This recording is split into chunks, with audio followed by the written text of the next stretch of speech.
it's time for our next major step, which is adding the floors, and that starts with the hardwood.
So we just hit one of the major milestones, starting to finish the inside of the house by getting the hardwood floors done.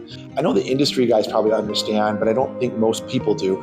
I would have thought you would have started in a corner and you would have worked out of there, but you actually chose a very different line to begin. Why would you do something like that? Why'd you start off the stairs? That's a really good question. You never want to start here, you never want to start there. You want to start someplace where you've got like a staircase, where you've got a 90-degree wall. So it's 90, 90, 90. I can adjust from there and go out to to the edges, and then I can bury imperfections in the outside walls with trim and everything else. You don't need to have it perfect. It can be within 1/8 of an inch if it's off that much.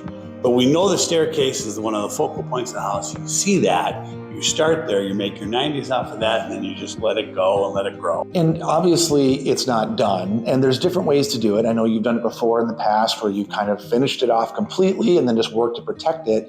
And this time you chose to do it a little bit differently, and you took it just up to that first sanding, didn't you? Yeah, we ground it down with the first sand, install it, grind it down. And after discussing with my hardwood floor installer, we decided on this one, let's try it this way because he's done it this way in the past more. I said, sure, let's just take it to the first sand, get everything down with the cabinets, and then you'll come back in after all the painting and stuff done. We'll pull the paper. You're going to sand it all down with the next 3 different grits of sandpaper, and then put the perfect finish on right at the end. So there's more to do, and it's going to even look nicer than it already does. Well, we're hoping the goal is perfection. Yeah, I'm excited to see it. And another thing that turned out really beautiful was the floors, the tile floors that we put in. And you didn't go with just standard tile. You did a particular upgrade, even though it's got some challenges for installation. Well, I worked with the designers over at the tile store to figure out what's popular and a look that I was trying to get in this particular home. So we've got stone, we've got porcelain, and we've got marble. Well, I do know when I talked to the installer, who's been doing this a long time, he said that, marble is one of the more difficult products to work with because there's a lot of breakage. It's brittle. It's brittle. So if you can run it through the best saw, and if you get a little vibration, it's gone. We had breakage in about 2.5 boxes just in the owner's bathroom. Yeah, he was even showing me the boxes that had breakage before they were open. Oh, yeah, the stuff can get shipped, and they ship them in corrugated boxes, so they work like shock absorbers, just for that reason.